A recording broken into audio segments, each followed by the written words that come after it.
Imagine living in a society where truth itself is dangerous, where the pen is so feared that it becomes deadlier than the sword. Picture a journalist walking home after a long day, unaware that in the shadows, men wait to silence him forever.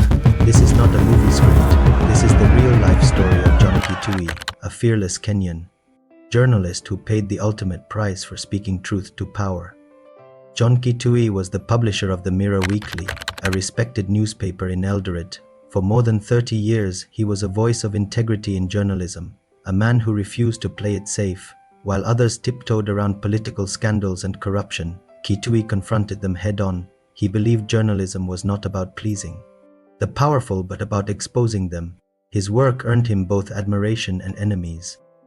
At the time of his death in April 2015, Kituyi was said to be investigating sensitive political stories, including matters connected to the International Criminal Court cases surrounding Kenya's post-election violence of 2007 and 2008. For many observers, this detail would later raise deep suspicions about the motives behind his murder. On the evening of April 30, 2015, Kituyi left his office and began walking home. Eldoret's bustling streets had quieted down and he was alone. Somewhere along the way, he was ambushed. Witnesses would later describe how he was attacked with blunt objects and left gravely injured. His phone was missing, but strangely, other personal belongings were untouched. To his family and fellow journalists, this was no simple robbery. It looked like an assassination designed to silence his voice. News of his death sent shockwaves across the country. Kituyi's murder was not just a personal tragedy, it was a national alarm bell about the dangers of journalism in Kenya. His family and colleagues demanded justice, but as is often the case in such killings, the investigation quickly raised more questions than answers. Police claimed it was a robbery gone wrong, but critics argued that this explanation was far too convenient. Why take only his phone? Why attack him so brutally and yet leave other items behind?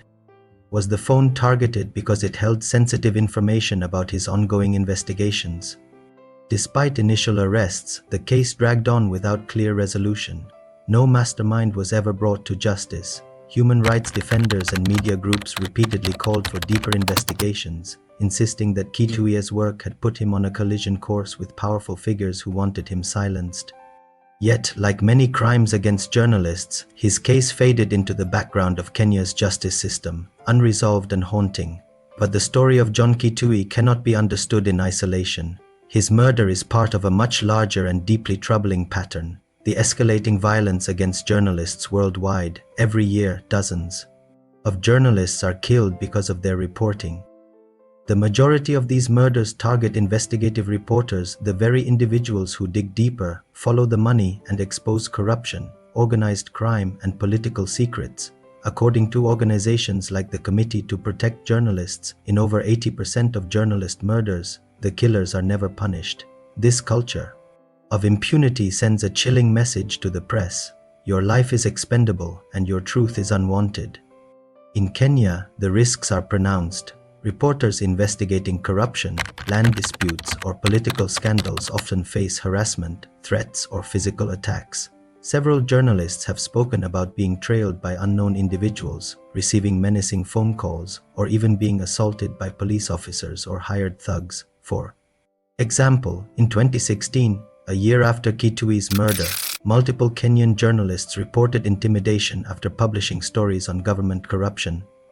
While Kenya presents itself as a democratic state, the reality on the ground shows that press freedom often comes under siege. Globally, the picture is equally grim. The murder of Jamal Khashoggi in 2018 shocked the world, exposing how even international journalists are not safe from state-sponsored violence. Daphne Caruana, Galizia in Malta, was assassinated by a car bomb in 2017 after her investigations into corruption at the highest levels. In Mexico, dozens of journalists have been killed for reporting on cartels and political collusion. Russia has long been known for silencing reporters who dig into state corruption. These examples highlight a dangerous truth. Journalism has become one of the world's most hazardous professions. The murder of John Kituyi belongs to this global narrative. His death reminds us that the silencing of one journalist is not just an attack on one individual, but an attack on truth itself. When journalists are silenced, entire communities are left in the dark, unable to hold leaders accountable. A society without a free press becomes vulnerable to corruption, abuse, and dictatorship. Kituyi's legacy, however, cannot be erased by his killers. In Eldoret, he is remembered not only as a father and husband but as a mentor to younger reporters who admired his courage. His death became a rallying point for advocates of press freedom in Kenya, sparking conversations about how to protect journalists and strengthen independent reporting. He embodied the principle that journalism is more than a job, it is a calling, a commitment to inform the public even when the risks are high. The murder of John Kituyi was more than a crime. It was a message, a warning to those who dare to challenge powerful interests. But it also became a mirror reflecting the fragility of press freedom in Kenya and across the world. To this day, justice has not been served, and his killers remain faceless shadows, the silence surrounding. His case speaks volumes about the state of accountability in societies where the truth is feared. As we reflect on his story, we are left with haunting questions.